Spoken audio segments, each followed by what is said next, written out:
Hey guys, today வந்து நம்ம ஒரு டிஃப்ரெண்ட்டான ரெசிபி ஒன்று பார்க்க போகிறோம். ஸோ இந்த ரெசிபி வந்து என்னென்னா garlic with egg gravy.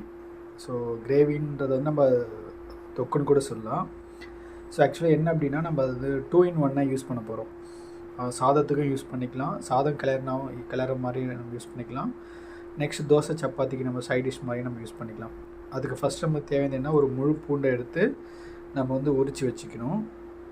Next வந்து எக்கு, நம்ம தேவையான அளவுக்குமே எக்கு. நெக்ஸ்ட்டு வந்து அதுக்கான சில்லி பவுடர் அண்டு அதுக்கு வந்து நம்மளுக்கு சால்ட்டு அண்டு ஆயில். ஸோ இது செய்யறதுக்கு ஒரு மேக்ஸிமம் 5 minutes தான் ஆகும் ஃப்ரெண்ட்ஸ். அது எப்படி பண்ணலான்றது நான் ஸ்டெப் பை ஸ்டெப்பாக எக்ஸ்பிளைன் பண்ணுறேன்.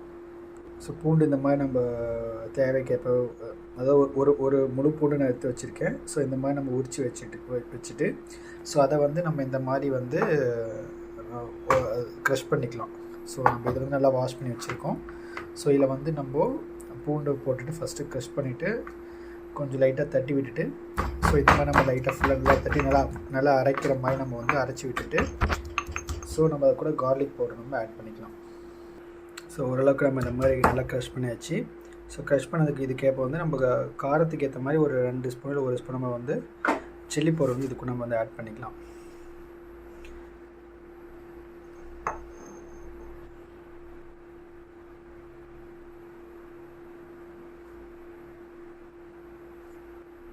ஸோ நம்ம காரத்துக்கு ஏற்ற மாதிரி இல்லை நம்ம எடுக்கிற அந்த எக்குக்கு ஏற்ற மாதிரி நம்ம இந்த மாதிரி ஆட் பண்ணிக்கலாம். ஸோ அகைன் இது நம்ம இதில் போட்டு லைட்டாக க்ரஷ் பண்ணிக்கலாம். க்ரஷ் பண்ணிக்கலாம். இஃப் கேஸ் வந்து இதை கொஞ்சம் நம்மளுக்கு தேவைன்னா லைட்டாக கொஞ்சம் வாட்டரை கூட நம்ம ஆட் பண்ணிக்கலாம்.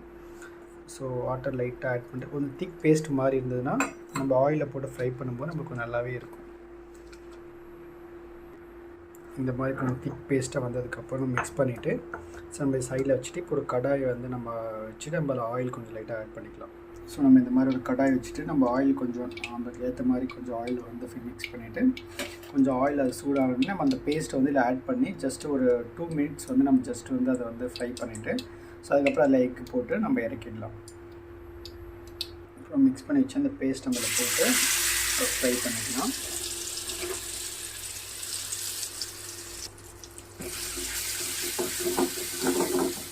அதை வதக்கும்போது அந்த ஃப்ளேவரோட ஸ்மெல் வந்து சூப்பராக வரும். ஸோ இந்த மாதிரி வந்ததுக்கப்புறம் ஸோ நம்மளுக்கு தேவையான அளவுக்கு வந்து கொஞ்சம் நீங்கள் வந்து கிரேவி மாதிரி என்ன சைடிஷ்க்கு யூஸ் பண்ணிக்கிறீங்க அப்படின்னா ஸோ கொஞ்சம் வாட்டர் லைட்டாக கொஞ்சம் ஆட் பண்ணிவிட்டு கொஞ்சம் ஒரு கொதி வந்ததுன்னா நம்ம அந்த எக்கு வந்து நம்ம தேவையான எக்கை வந்து அதை உடச்சி விட்டுட்டு பாயில் பட்டி இறக்கலாம். இல்லை நான் சாதம் மாதிரி கிளற போகிறேன் அப்படின்னா ஸோ